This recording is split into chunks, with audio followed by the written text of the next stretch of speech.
बच्चों आज हम देखने वाले हैं चैप्टर 2 पॉलिनोमियल। ठीक है, तो सीबीएसई क्लास 10th का चैप्टर 2 पॉलिनोमियल है, इसको पूरा डिस्कस करने वाले हैं। साथ में इसके लास्ट 10 इयर्स के पीवाईक्यू करने वाले हैं।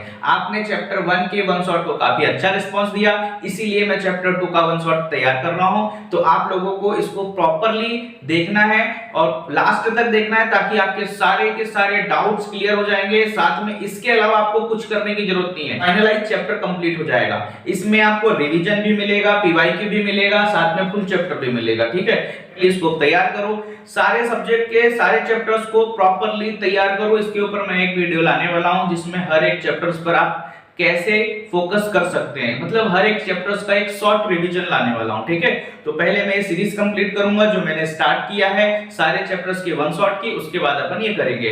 तो चलते हैं, शुरू करते हैं इस चैप्टर को। ठीक है, इस चैप्टर में सबसे पहले मैं बताने वाला हूं बेसिक। ठीक है, तो इस चैप्टर का सबसे पहले हम बेसिक समझेंगे, जो हमने 9th क्लास में भी समझा था। ठीक है, तो देखते हैं बेसिक्स में है क्या।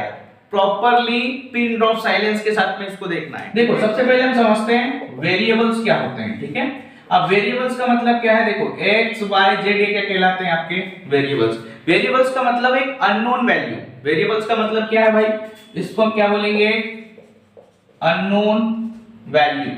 क्लियर है, मतलब इसको दूसरी भाषा में आप समझ सकते हो कि जिसकी वैल्यू वेरी होती है। ठीक है, क्लियर है। अब देखो दूसरी चीज क्या होती है, कांस्टेंट नंबर होता है। कांस्टेंट किसको बोलते हैं, जैसे 1 2 3। भाई देखो, कांस्टेंट का मतलब है फिक्स वैल्यू। एक होती है वेरिएबल वैल्यू, दूसरी होती है फिक्स। वेरिएबल वैल्यू चेंज होती रहती है, फिक्स वैल्यू जो आपकी फिक्स रहेगी। जैसे मान लो कि अगर आपको किसी को 1 रुपया देना है तो 1 ही रुपया दोगे, है ना, ना ही 2 दे सकते हो, ना ही 3 दे सकते हो। ठीक है, या फिर उससे कम नहीं दे सकते। तो ये फिक्स अमाउंट है, इसलिए हम इसको क्या बोलेंगे, कांस्टेंट है। कांस्टेंट का मतलब समझते हो ना, जो फिक्स हो जाता है। ठीक है, तो यहां पर देखो दूसरी चीज क्या है, तो वेरिएबल समझ में आ गया, कांस्टेंट। अब यहां पर देखो मैं एक चीज जो बताने वाला हूं वो क्या समझते हैं, सबसे पहले समझेंगे टर्म। तो टर्म क्या होती है, ठीक है, तो जैसे 2xy, जब भी कोई भी वेरिएबल हो या कांस्टेंट हो, दोनों साथ में भी हो सकते हैं या सिंगल कांस्टेंट भी हो सकता है। ये जब तक किसी भी अरिथमेटिक ऑपरेटर के साथ जुड़ते नहीं है तो इसको हम क्या बोलते हैं, टर्म।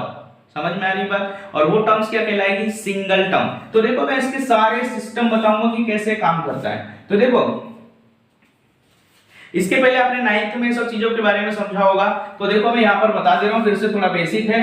पहला हमने देखा मोनोमियल। क्या देखा भाई, मोनोमियल। मोनोमियल को हम क्या बोलते हैं, सिंगल टर्म। इतना समझ में आ गया। सिंगल टर्म का क्या मतलब है, देखो जैसे 2xy, तो ये सारे क्या कहलाएंगे। अब देखो यहां पर एक चीज कंफ्यूज नहीं होना है कि यहां पर देखो 2 भी है, x भी है, y भी है, तो सर इसमें क्या है, इसको क्या हम डबल टर्म बोलेंगे क्या, नहीं, ये पूरा का पूरा क्या होगा, एक सिंगल टर्म ही होगा। इतना समझ में आ रहा है, तो ये पूरा का पूरा क्या होगा, सिंगल टर्म ही होगा। दूसरा हमारे पास क्या है, बाइनोमियल है। बाइनोमियल ये सब पढ़ा है आपने, लेकिन बस मैं थोड़ा सा रिवाइज कर दे रहा हूं कि अगर कोई कॉन्सेप्ट मिस हो गया होगा तो वो आपको क्लियरली समझ में आ जाएगा। ठीक है, तो देखो बाइनोमियल मतलब क्या होगा, यहां पर 2 टर्म्स होंगी। 2 टर्म्स का मतलब जैसे 2x + 2y।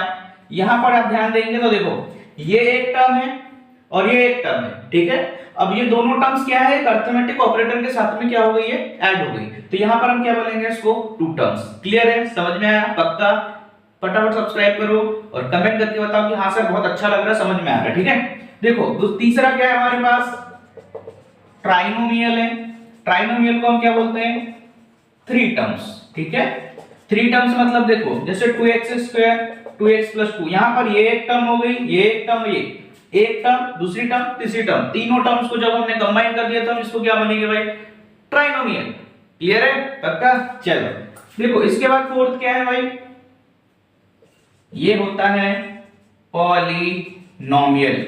ठीक है, इसमें क्या होगा, मोर देन 3 टर्म्स।